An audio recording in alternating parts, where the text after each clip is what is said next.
el pedacito de madera que se saca del fuego se va apagando, se va apagando. ¿Y saben por qué pasa esto? Porque tristemente, para el ser humano, la vida espiritual no es más importante que la vida material. Tristemente, las personas no creen que lo espiritual es lo más importante. Si ustedes miran alrededor de ustedes, la razón número uno por la que faltan muchas personas es material. Es material. Es algo de nuestra vida, pero siempre tiene que ver con el mundo material.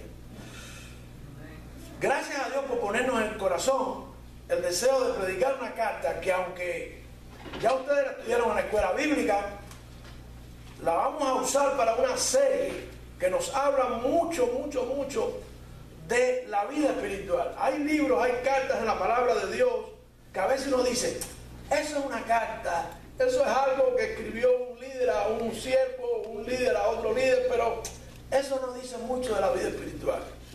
La carta del apóstol Pablo a Tito es una carta que nos habla de manera increíble acerca del mundo espiritual. Bueno, toda la palabra de Dios nos habla a nosotros del mundo espiritual, ¿verdad?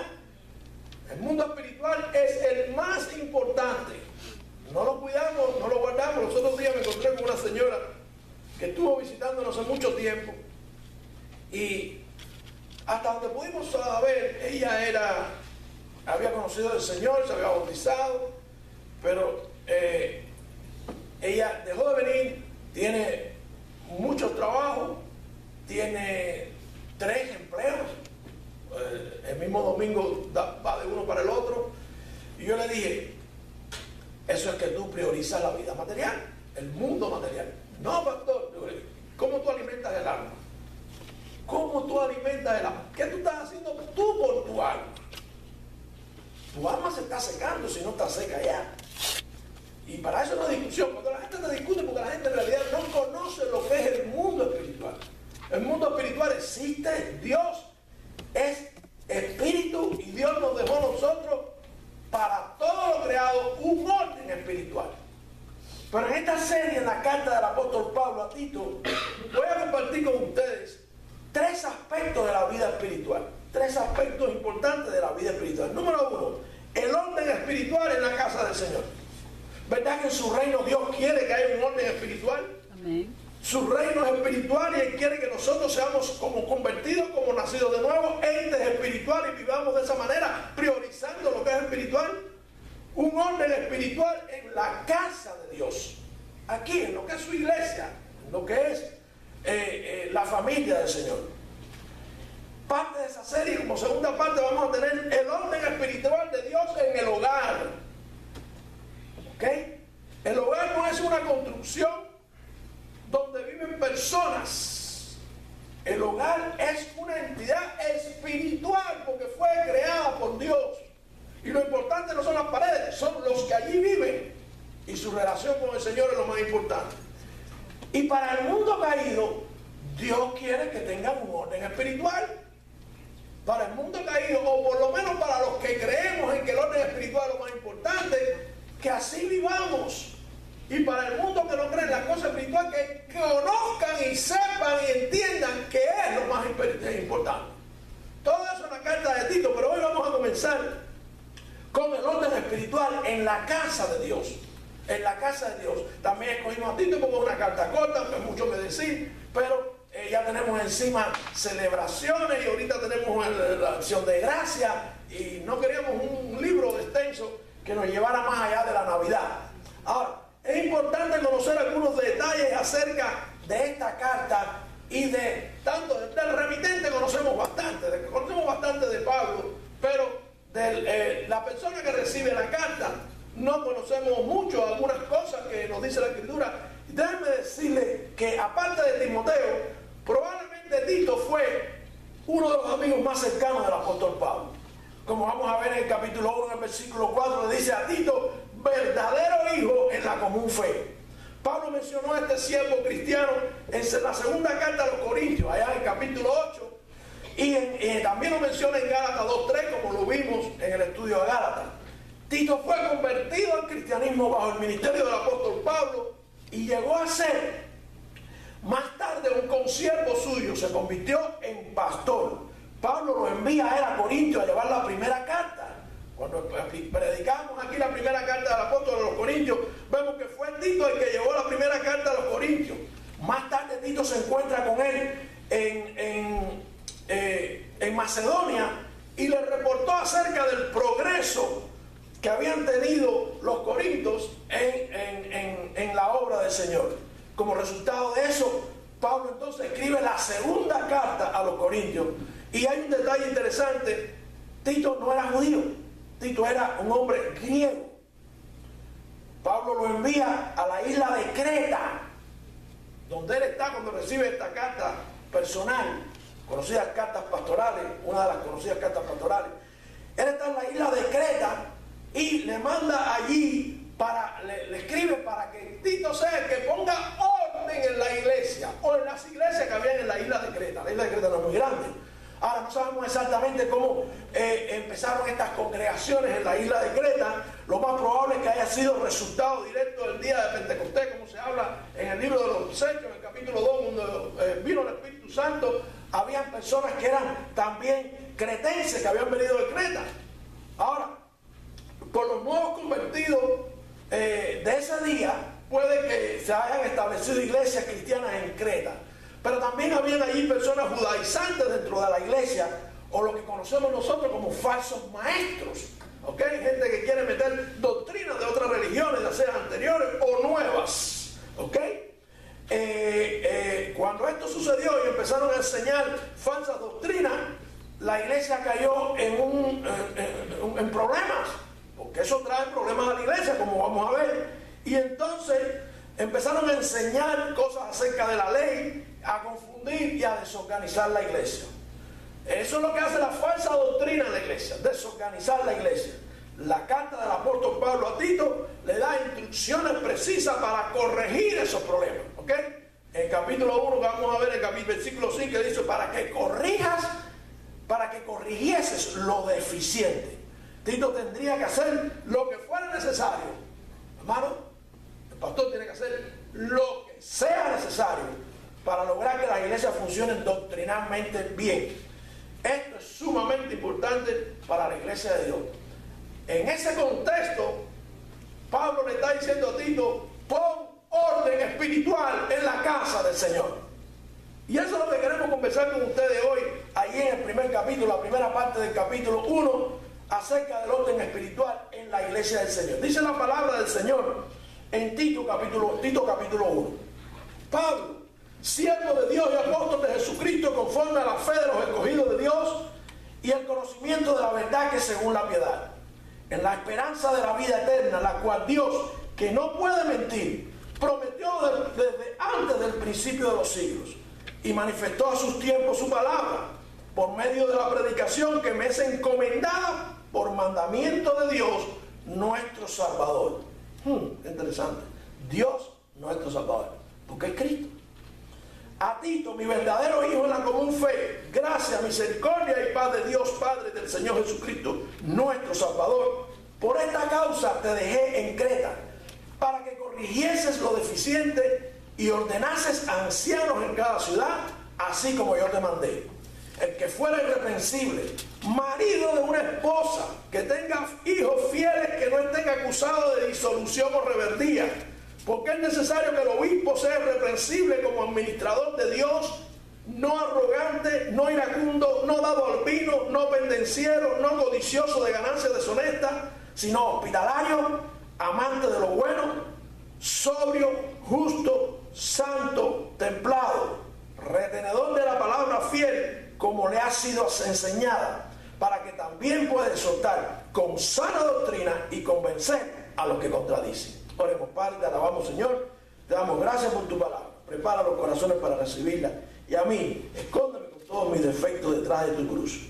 Perdona mis pecados en Cristo Jesús. Amén y amén. El orden espiritual en la iglesia, dice que el orden tiene que empezar por casa, ¿verdad?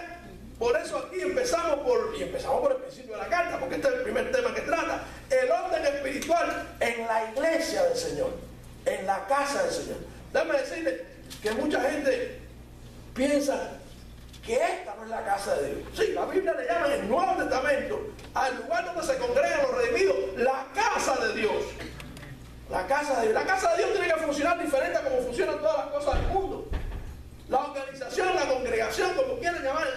eclesía, como la llaman en griego, tiene que funcionar diferente y tiene que funcionar en base a leyes espirituales, no leyes materiales, leyes espirituales. Disfruta lo material, tiene cosas materiales, pero lo más importante es lo espiritual. Lo más importante es lo que Dios nos dejó para funcionar como entes espirituales que ahora somos, porque hemos creído y porque hemos sido redimidos. Ahora, Dios nos dejó principios para formar, para edificar la iglesia. Me imagino que cuando Tito fue a Creta, o cuando comenzaron estas iglesias, recibieron instrucciones también de cómo empezar la iglesia. Pero vienen la gente de afuera, vienen las falsas doctrinas, y a veces los pastores no hacen lo que tienen que hacer, se meten en la falsa doctrina y la iglesia empieza a desorganizarse, a creer cosas que no son bíblicas, y vienen los problemas y vienen la dificultad dentro de la iglesia. La iglesia es y será siempre la institución espiritual más importante del plan de Dios. Y si lo espiritual es lo más importante, déjenme decirle algo, la iglesia es lo más importante del mundo. Pastor, está exagerando. No. El hecho de que miren alrededor y vean lo que ven, o vean que somos pocos, la iglesia del Señor, donde quiera que esté funcionando, es la institución más importante del mundo. Ni el gobierno, ni ninguna otra entidad.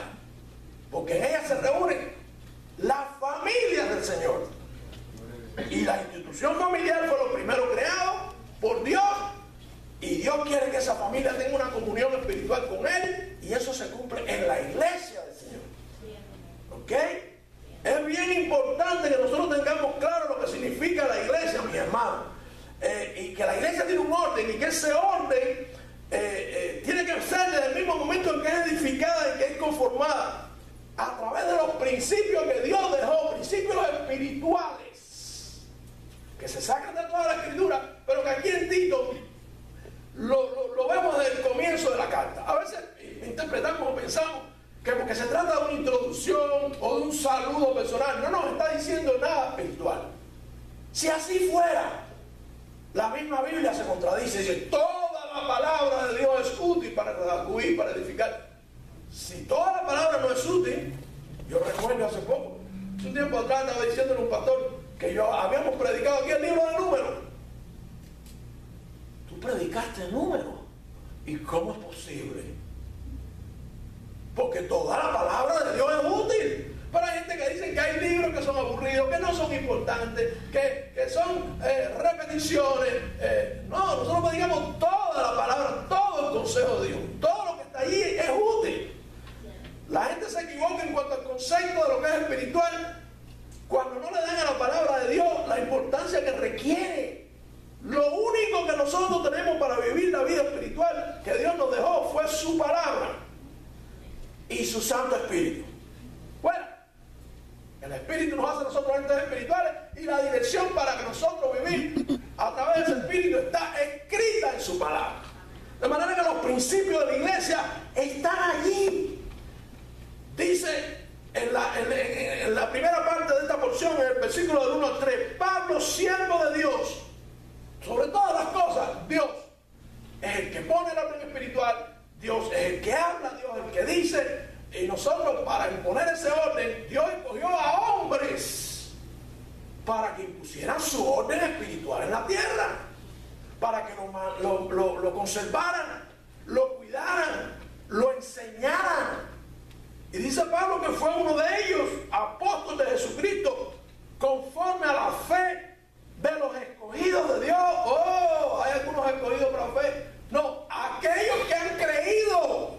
No es que algunos han sido escogidos para creer y otros para no creer.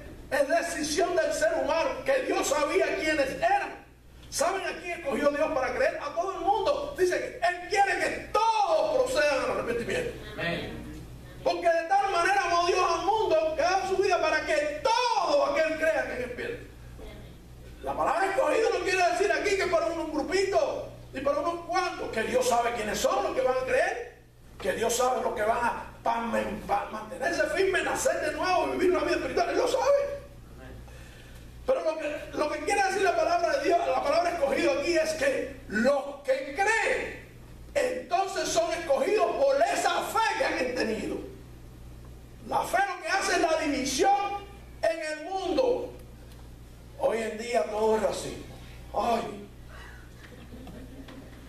racismo y raza. Lo que tú digas, lo que tú hagas, aunque no tenga que ver con el color de la piel ni con el origen de la persona, si no le gusta a la otra persona, es racismo.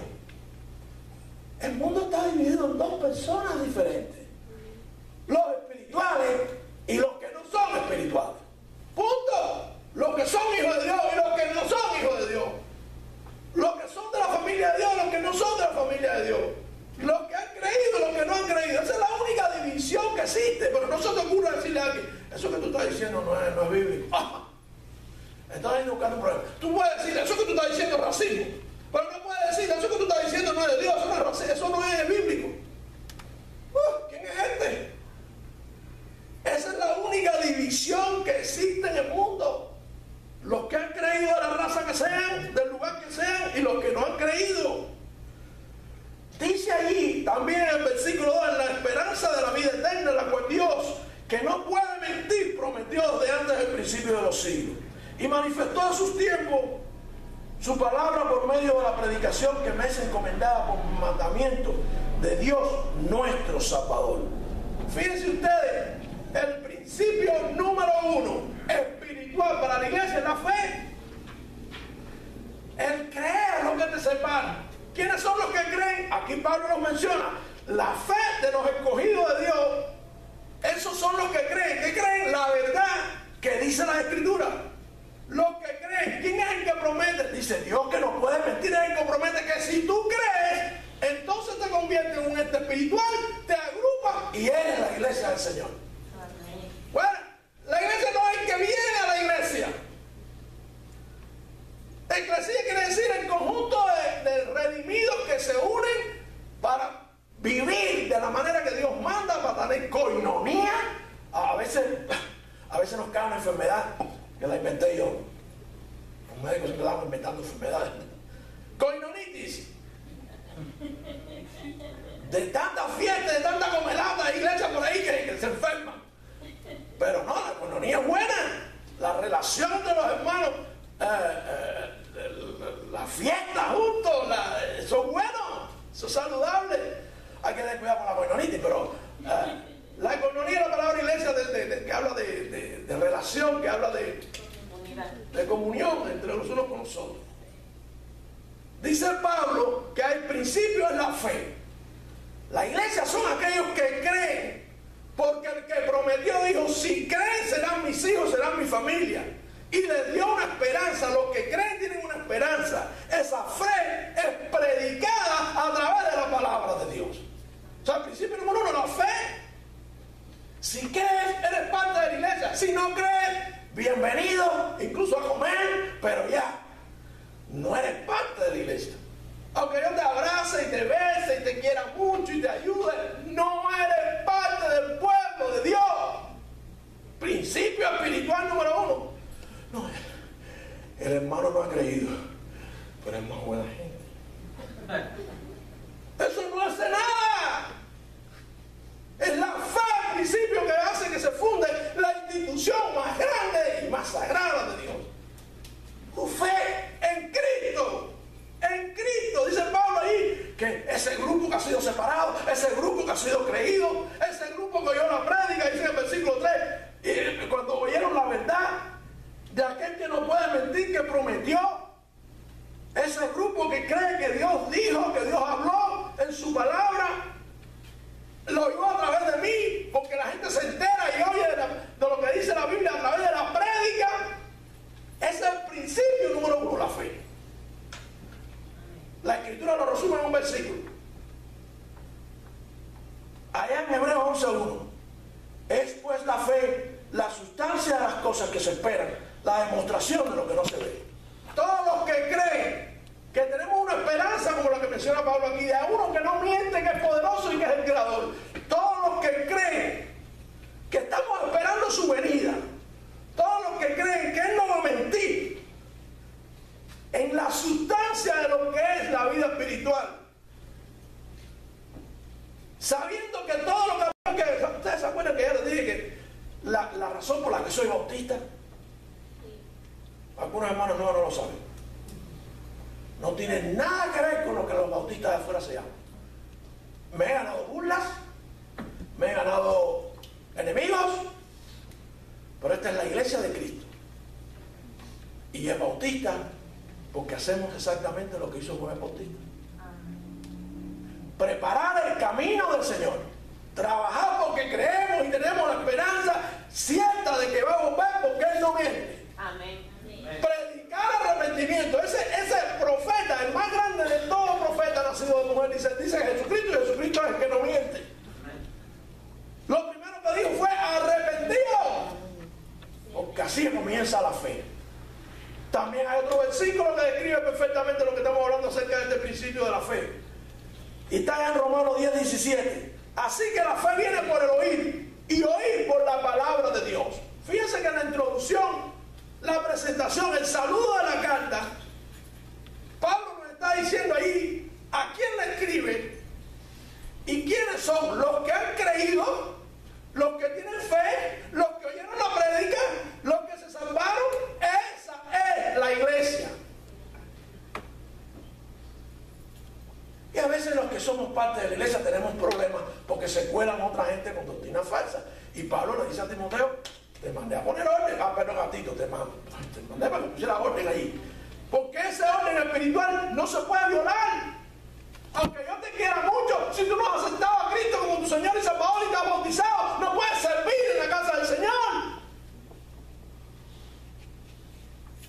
Es un orden espiritual. Si tú no has recibido a Cristo como tu Señor y Salvador, no puedes contarte con los que van al cielo. Es una esperanza diferente. Yo te puedo querer, te puedo amar, pero mi más grande amor, mi más grande deseo es que tú seas parte de mi familia.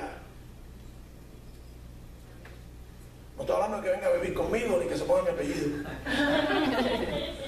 El Señor dijo: mi madre, mi padre, mis hermanos son aquellos que hacen la voluntad de Dios. ¿Saben lo que es hacer la voluntad de Dios? Oír la palabra de Dios, creerla y por fe recibir a Jesucristo. Ese es el principio número 1. Yo tengo fe, pastor. Y a veces te lo dicen: pastor,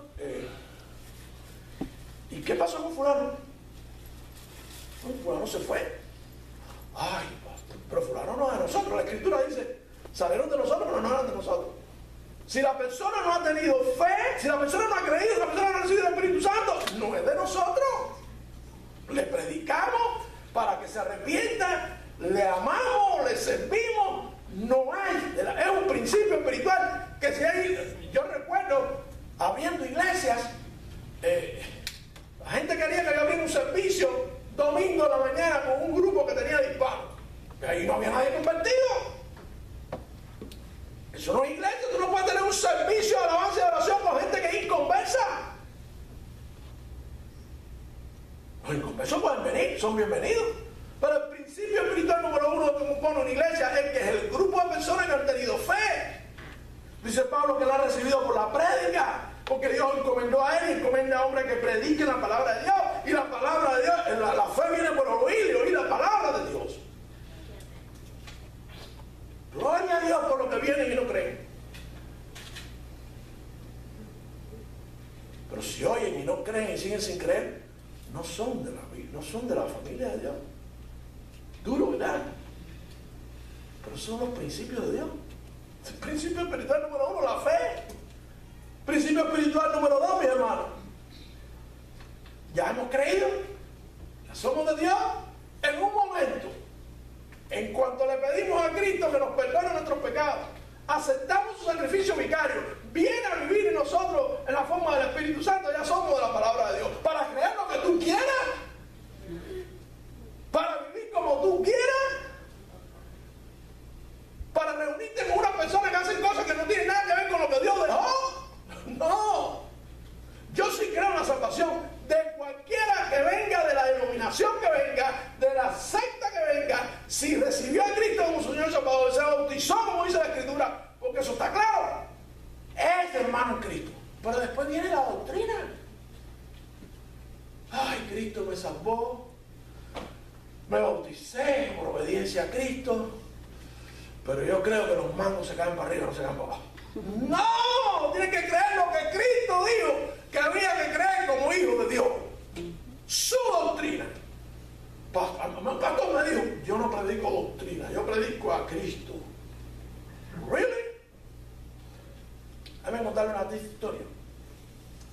Muchos aquí que llevan muchos años en este país recuerdan al querido pastor, predicador evangelista Billy Graham, ¿verdad? Las campañas evangelísticas de ese hombre fueron extraordinarias, extraordinarias. Cientos y cientos de campañas evangelísticas a lo largo y ancho de este país y fuera de este país también. Y la gente venía a Cristo masivamente. Aquellos estadios, cuando yo llegué aquí, porque eso no lo podíamos ver en Cuba, por supuesto, y empecé a ver videos de ese hombre en sus campañas evangelísticas, y el mensaje era sencillo para salvación. Cuando usted ve eso, usted dice, ¿qué le pasó a Estados Unidos? Tanta gente convirtiéndose a Cristo, sin contar otros movimientos, otras evangelizaciones, otros evangelistas. ¿Qué pasó con esta nación? ¿Qué pasó con esta nación que era donde el porciento de evangélicos, el porciento de cristianos era superior a ningún otro país? ¿Qué pasó? Falló el discipulado. Esa gente se convertía y después no había seguimiento. Se convertían y abrazaban cualquier doctrina, cualquier cosa. Algunos dijeron que incluso no había que ir a la iglesia porque ¿para qué?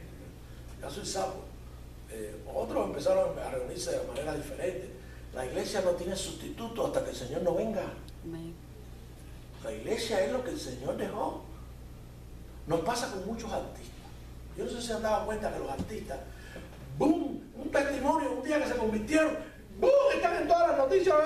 Bueno, ya lo ponen, cuando los artistas se convierten, ya ni los ponen en las noticias. Pero en el mundo cristiano sí, uno se entera que un artista famoso se convirtió y después de poco tiempo se perdió. ¿Saben lo que hacen los artistas? Se convierten, pero ellos ganan mucho dinero, son muy famosos. Entonces, tendrían ellos como cristianos, como un cristiano, como otro cualquiera, venir a una congregación, venir a una obra de Dios, venir a una iglesia local y empezar a servir allí, a crecer y a disipularse. Ah, no, ¿qué va? ¿Y las giras? ¿Y el dinero? Entonces hacen su propio ministerio. Y allá si acaso se llevan un pastor que dice, aquí hay una entrada buena, y el pastor se va con ellos. ¿Verdad? ¿No lo digo por ahí? No, aunque tú seas el más encumbrado artista, si viniste a Cristo, eres igual que tus hermanitos que están en la iglesia y tienes que ir ahí a servir a lo que Dios creó, que es la iglesia. Qué tristeza ver a esa gente, wow, se convirtió, pero ya de la iglesia no, yo tengo que viajar, tengo una gira y los contratos. No, hermanos. La iglesia no es eso. La doctrina tiene que ser importante. Los pastores, les digo, un pastor me lo decía, yo no predico doctrina, predico amor. ¿Sabes qué? Si creíste en Cristo y aceptaste el amor de Cristo, pero no vives, practicas la doctrina de Cristo, Cristo te amó, pero tú no le amas a Él. ¿Sabes lo que dice Jesús? Si me amáis, guardad mis mandamientos. Y uno es no dejado de congregar. Es un mandamiento de Jesús. La doctrina empieza, por supuesto, dice el versículo, vean los versículos del 4 al 5, dice: Tito, mi verdadero hijo en la fe, en la común fe.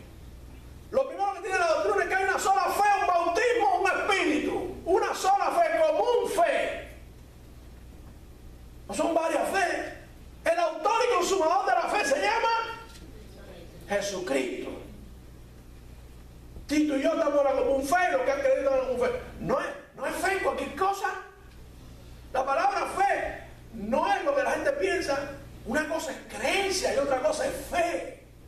Fe en Cristo, la palabra fe es bíblica. Él no se ha arrepentido, pero tiene una gran fe. Eso no existe. Eso no existe. Oh, su fe es la fe en Cristo Jesús, en que murió por ti, que te puede perdonar, vivir por él. La fe común.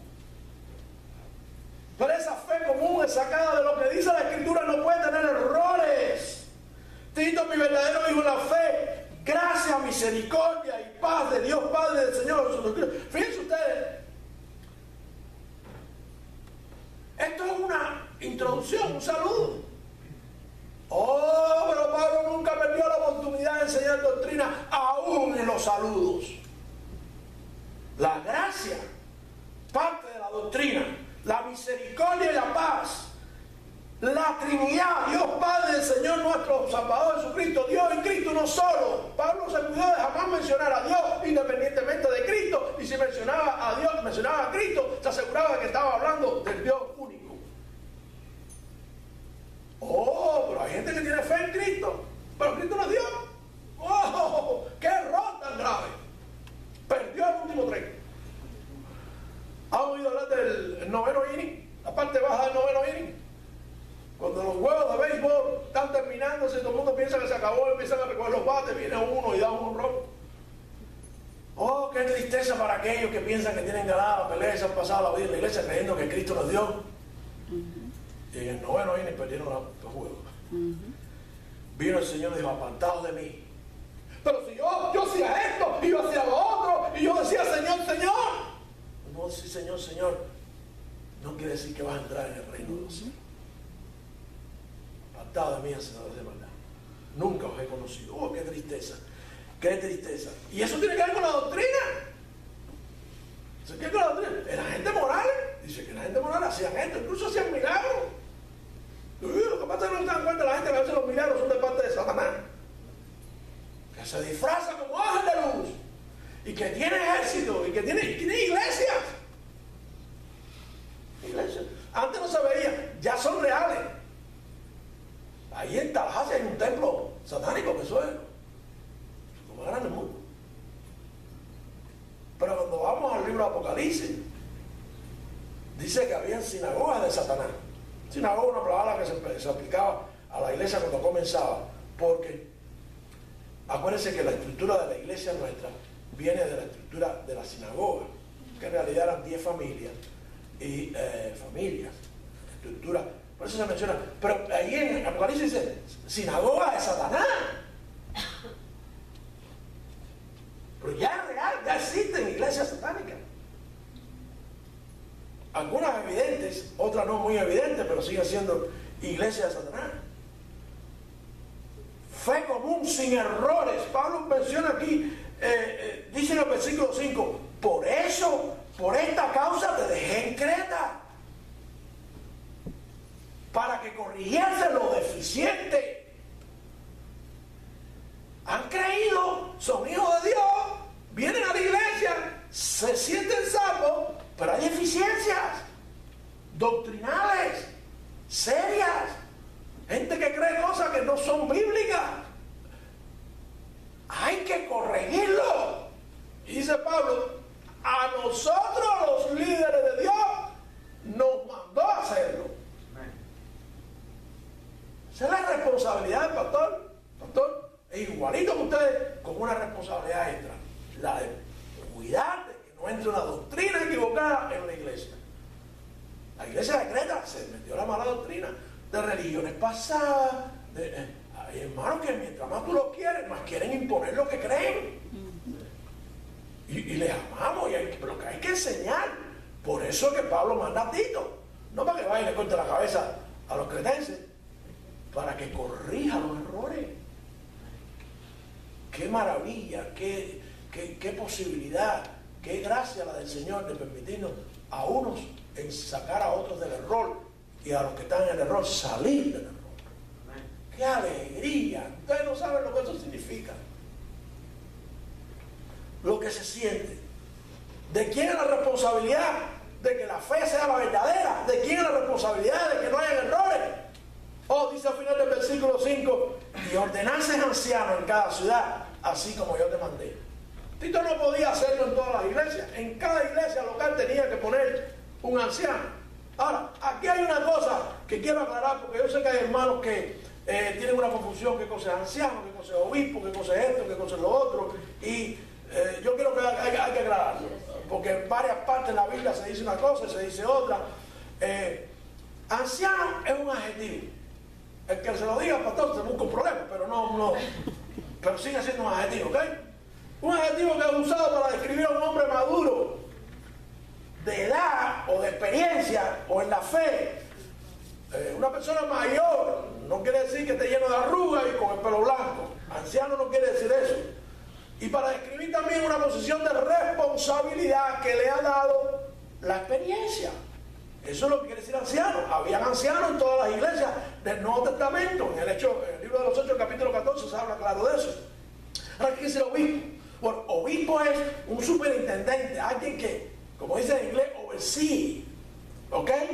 Mira y vela sobre todas las cosas de la obra del Señor. Los términos anciano y obispo son usados alternativamente en las escrituras según sea el contexto. De una manera o de la otra, a veces se dice anciano, a veces se dice obispo. Aquí en el versículo 5, Tito es mandado a ordenar ancianos. En el versículo 7 habla de la misma persona. Él es llamado un obispo. El término anciano indica la experiencia y el entendimiento espiritual de los que son llamados. El término obispo, que significa superintendente, indica el carácter del trabajo que se le ha asignado. No hay contradicción. Las iglesias quieren tener ancianos, obispos y pastores, y no. Todo es lo mismo. Administrador, que también se dice ahí, se menciona ahí. Te lo voy a decir después en el 7 cuando se lo lea. Bueno, dice la escritura,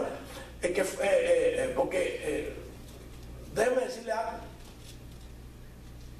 Lo que hemos hablado de la fe, el orden espiritual en la iglesia, que se cumpla, que se vele por ello, que se imponga, que se arregle lo malo, es responsabilidad del pastor. Pasa que los pastores no lo toman en serio. Hay pastores que no delegan en servicio y se convierten en tiranos. Pero hay pastores que delegan hasta la responsabilidad que Dios les dio y ponen a otra gente a chequear la iglesia. No, eso no es bíblico. La responsabilidad de la doctrina de que la espiritualidad de la iglesia se mantenga es responsabilidad del pastor. Porque usted diezme, porque usted cante, porque usted, si no tiene la común fe, si no ha aceptado a Cristo, no puede hacerlo. ¿Qué más quisiera yo? Pero si yo le digo a la gente, el que no es del Señor, el que no ha recibido a Cristo, guárdese su diezmo. Todo el mundo se pone bravo. Pues así como debe ser. Así es como debe ser. Pero ¿qué hacen los pastores? No importa lo que tú creas, ven, siempre y cuando traigas algo. Ven, yo voy a poner aquí todo lo que te gusta. Yo voy a poner aquí, aunque no sea bíblico, la música que a ti te gusta, los programas que tú quieres y todo. Y entonces la gente viene. Por eso es que no soy amante de las iglesias súper grandes. Una iglesia súper grande tiene que tener más de un pastor. ¿Usted no le gusta este pastor? ¿Usted quiere que haya más de un pastor? Crezca. Traiga gente. Cuando ya nos quemamos, que haya que abrir un servicio, o haya que abrir un servicio de inglés, o haya que mudarse para otro templo, entonces buscamos otro pastor. O tú vas a llamar a otro pastor. Si a este que no te gusta, no le pagas tampoco. ¿Cómo vas a pagar al otro?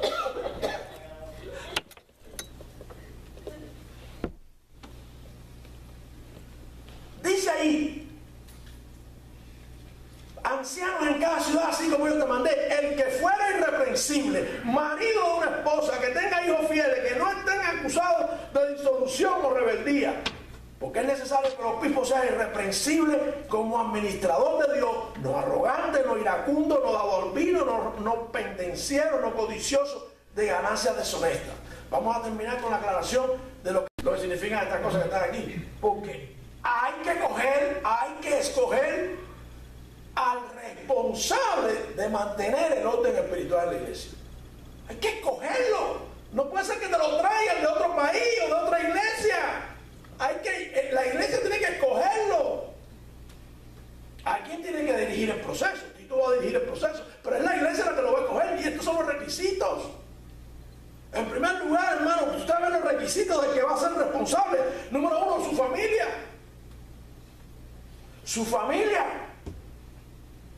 Marido de una sola mujer. ¿Qué quiere decir marido de una sola mujer?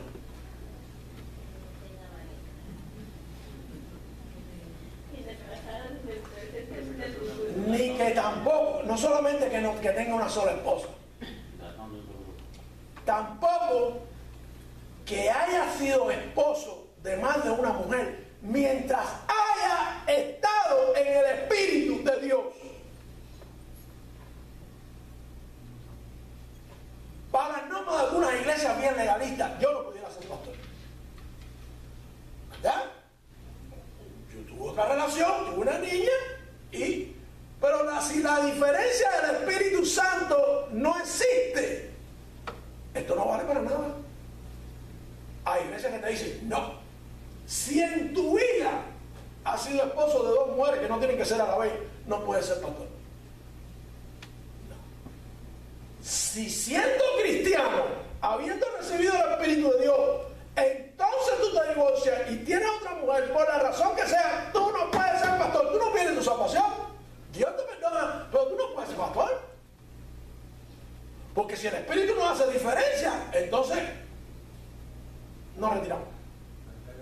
Ahora, una vez que tú recibes el Espíritu de Dios, que tú eres sellado, que tú eres escogido, que tú naces de nuevo, oh, no te lances. ¿Te puedes divorciar? Bueno, para los que dicen que se pueden divorciar. Pero no me digas que puedes ser pastor. La salvación no se pierde, pero los requisitos para algunas cosas sí se pierden. Se los digo porque aquí se nos dio la situación. Ok, alguien que quería ser pastor y le explicamos, no se puede. Ven acá, mi hermano. Cuando tú decidiste divorciarte y volverte a enredar con otra mujer, tú no eras cristiano, ¿verdad? ¡Oh, sí, yo era cristiano! Ah, entonces, y ya Dios me había llamado al ministerio. ¿What? Y Dios te había llamado y tú de todas maneras te divorciaste y te enredaste con otra. No solo que ya lo había llamado, no lo había llamado, lo había llamado a ser pastor en Cuba. No, ahora lo está llamando a ser pastor en Estados Unidos. Mejor todavía, oye. Lo premió por su actitud.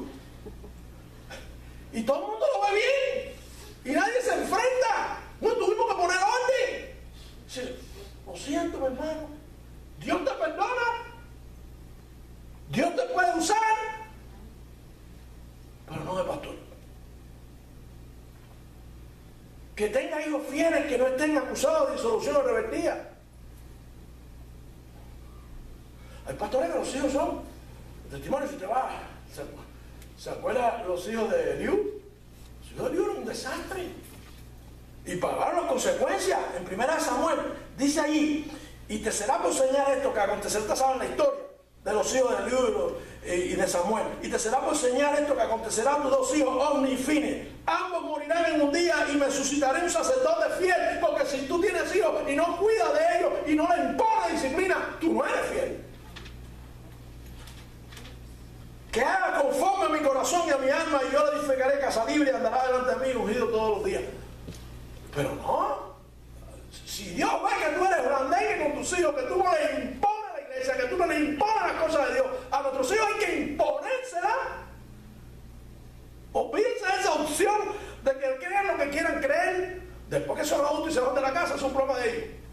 Pero Dios te está mirando. Y si tus hijos no están bajo control, no te llaman al ministerio. La esposa sí puede hacer lo que le da la gana. Los hijos no pueden hacer lo que le da. Pues hoy no van a cocinar, hoy tienen una pizza.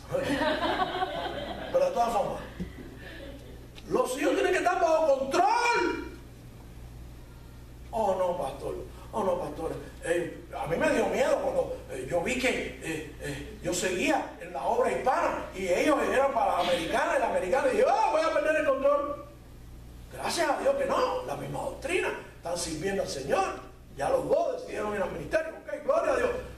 Entonces, ¿de dónde viene eso? Control, no escoger, imposición, porque usted quiere vacunarse o no. Se lo vacuna. Porque es bueno para él. Bueno, dice ahora que no es bueno. ¿Cómo le va a preguntar si quiere creer a qué iglesia quiere ir, si quiere o no ir a la iglesia? Tú puedes hacerlo. Pues no espera que te llame al pastorado. No, no te va a llamar al pastorado.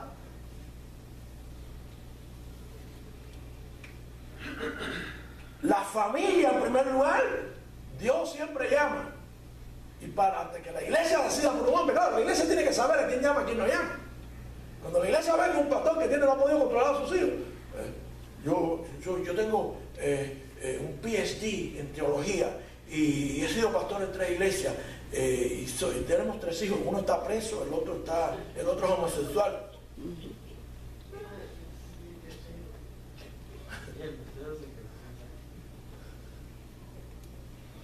No quiere decir que ellos después que salen de la casa, pero qué difícil es, mi hermano, es difícil. Si tú enseñas lo que hay que enseñar y lo pones, bueno, no todo el mundo puede hacerlo, ok, no todo el mundo puede ser pastor. Sí, ¿cómo es?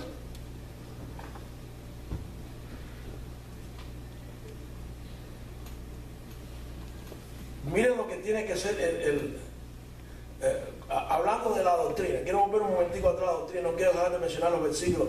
Cuando él habla con Timoteo, también otro pastor, le dice: si esto propusieses a los hermanos, serás buen ministro de Jesucristo, nutrido en las palabras de la fe y de la buena doctrina, la cual has alcanzado. Y también le dice: ten cuidado de ti mismo y de la doctrina. Persiste en ello, pues haciendo eso se salvarán a ti mismo y a los que te oyeren. Hablando con el líder y su responsabilidad. ¿Cómo es posible que un líder que no controle su hogar, que no controle su familia, pueda controlar la doctrina de la iglesia? A la vez que tus hijos están en fechoría, tú no puedes pararte delante de la iglesia y enseñar. ¿Cómo para un hombre que se divorcia, que siendo cristiano, cómo se va a parar ante la iglesia a enseñar de matrimonio?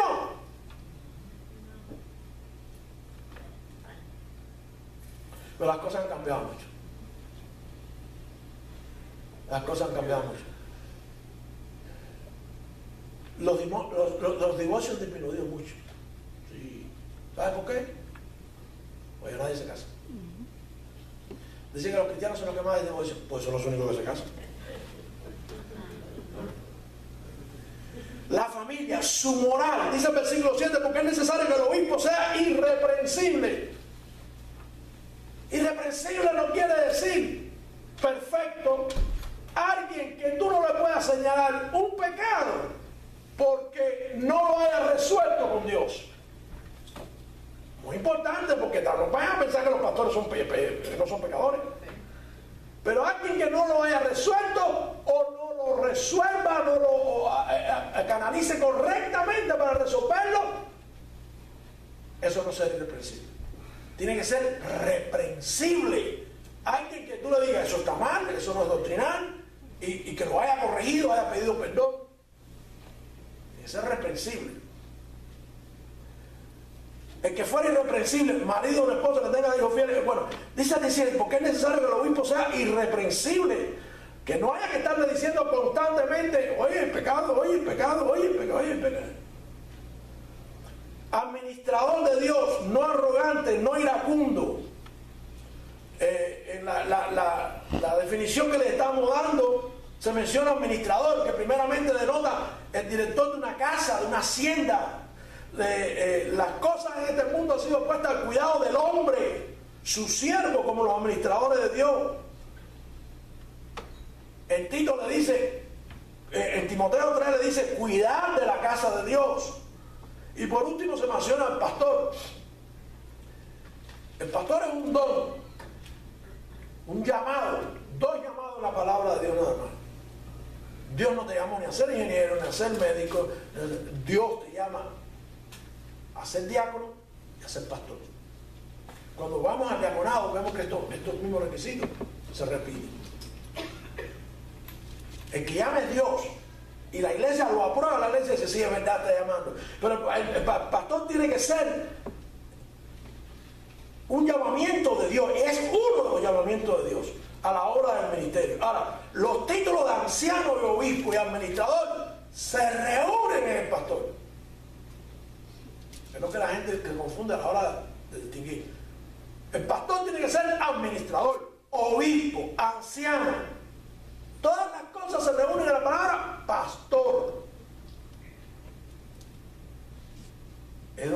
mire la confusión de la gente que piensa que una cosa es una cosa y la otra es otra. En el libro de los Hechos del capítulo 20, Pablo llama a los ancianos en el versículo 28, luego los instruye a alimentar a la iglesia, que quiere decir, el que alimenta a la iglesia son pastores. Pastores. De hecho, la actividad más importante del pastor no es lo que la gente se imagina. Lo más importante del pastor es alimentar a la iglesia. ¿Cómo lo sabemos? Cuando Jesucristo resucitó y le apareció a los discípulos, comenzó con Pedro. Pedro, ¿me amas? Sí, Señor, tú sabes que te amo. ¿Seguro, Pedro? Sí. Apacienta mis ovejas. No le dijo, limpia la casa, dale dinero, dale comida. No, apacienta mis ovejas. Dice en inglés, feed the flock, alimenta a las ovejas. Las ovejas se alimentan con la doctrina de Cristo, palabra de Dios. El pastor puede cogerse muchas responsabilidades para él, pero esa es la más importante. Porque eso es todo. La oveja tendrá paz, la oveja recibirá amor, la oveja sabrá compartir el amor, la oveja tendrá lo que necesita en este mundo cuando es alimentada del pan espiritual. Amén.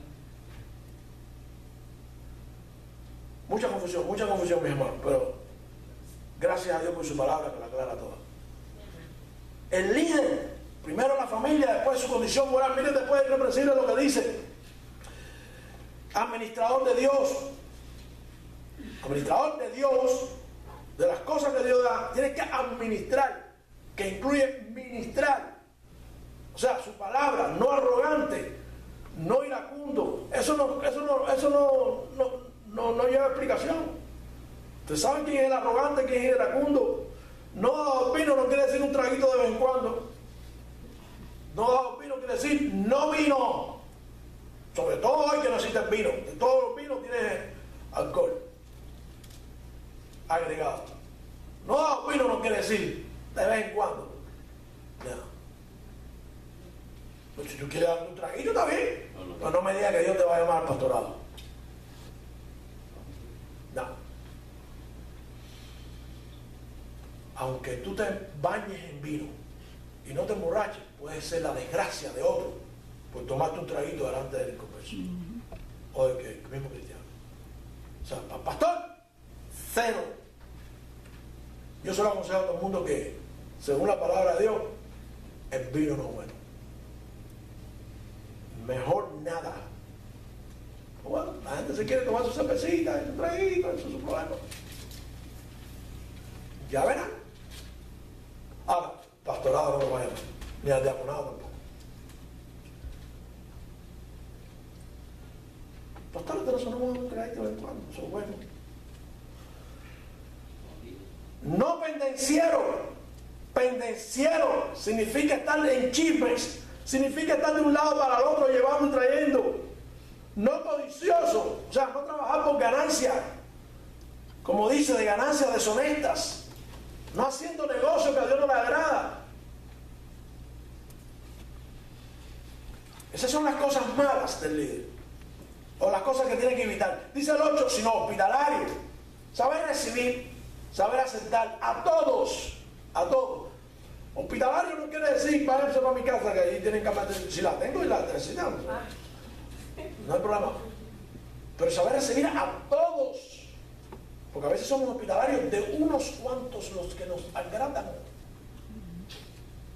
Hospitalarios de todos. Amantes de lo bueno. Todo lo bueno viene de Dios, dice la Escritura. Sobrio, justo, santo, templado. Quiere decir de carácter. De carácter. No importa que sea carácter cubano, carácter mexicano, carácter puertorriqueño. Pero que tenga su carácter definido. ¿Ok? Tampoco parezca también hombre, parezca muchachita. No, es carácter. ¿Ok?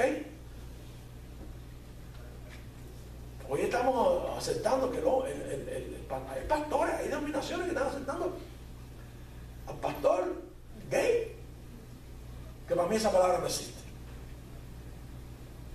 Esa palabra para mí no existe. Y yo quiero que ustedes aprendan, porque esto van a tener que enfrentarlo y no va a ser fácil. Yo sé que van a venir, cuando usted vaya a una discusión de este tipo, que va a venir, y que hoy está, eso es, cuidado con lo que tú dices. Yo quiero que aprendan a enfrentar estas cosas. Pastor, ¿usted está de acuerdo con lo que hay? ¿Qué es eso? ¿Lo que hay? ¿Lo que hay? Explícame, no entiendo lo que es. Pastor, sí, como usted no sabe lo que es. No, sí, yo hablo español, yo no hablo español. Sí, pastor, hasta que no te expliquen lo que es, porque a la vez que te explican lo que es, ya te están diciendo la abominación. Entonces cuando ya no puedes más, yo le digo, los sodomitas. Ahora me doy cuenta de lo que tú quieres decir. Déjame decirte lo que dice Dios de los sodomitas. Miguel, no, sodomitas.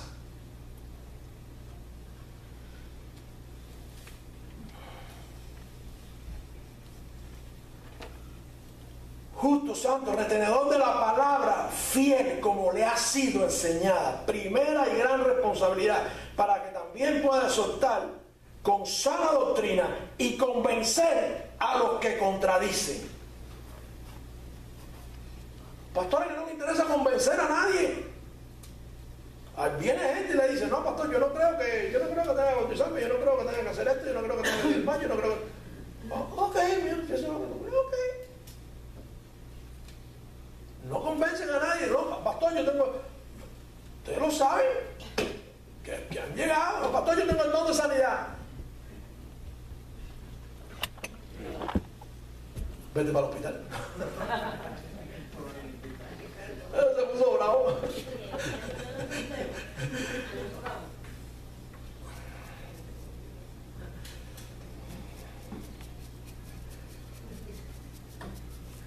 Dice en primera de Juan, el capítulo 21, versículo 15, le dijo la tercera vez, Simón, hijo de Jonás, ¿me amas?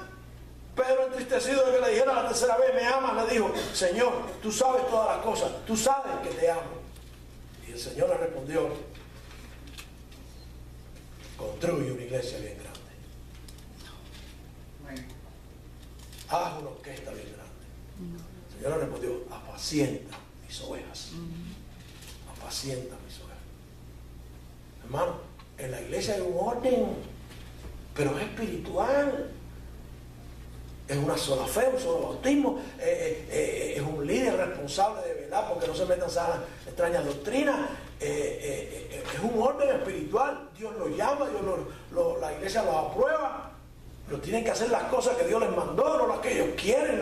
Yo no tengo opción, el trabajo más difícil que hay es del pastor, porque no hay creatividad, no hay opción. El que manda es Dios, lo que Dios dijo, y punto, y se acabó. Es difícil, hoy todo es la creatividad. Y a innovar, y aquí, y allá, y programas, y ya una iglesia, y gastan una cantidad de dinero en programas que no alcanzan a nadie para Cristo. No, eso no fue lo que Dios llamó, pastor. Una iglesia que tenga un solo programa, que no sirva para alcanzar a alguien, que no ha sido pensado con la intención de ganar almas para Cristo, no tiene sentido, no es espiritual, es carnal. Es para atraer a la carne de la gente. Hoy se dice, no hay nada para los jóvenes. ¿Y por qué tú no haces algo para los jóvenes? ¿Por qué no hacemos nada? Es decir, no ponemos música. ¿Por qué tú no cantas? Hoy se quejan la gente de que las nuevas generaciones, y lo vamos a la iglesia grande de Capa, cuando nosotros llegamos había gente que servía y gente y diáconos activos y entonces todo el mundo se queja de que nadie hace nada. Pero entonces hay que preguntarle a todos los que se quejan, ¿y qué has hecho con tus hijos?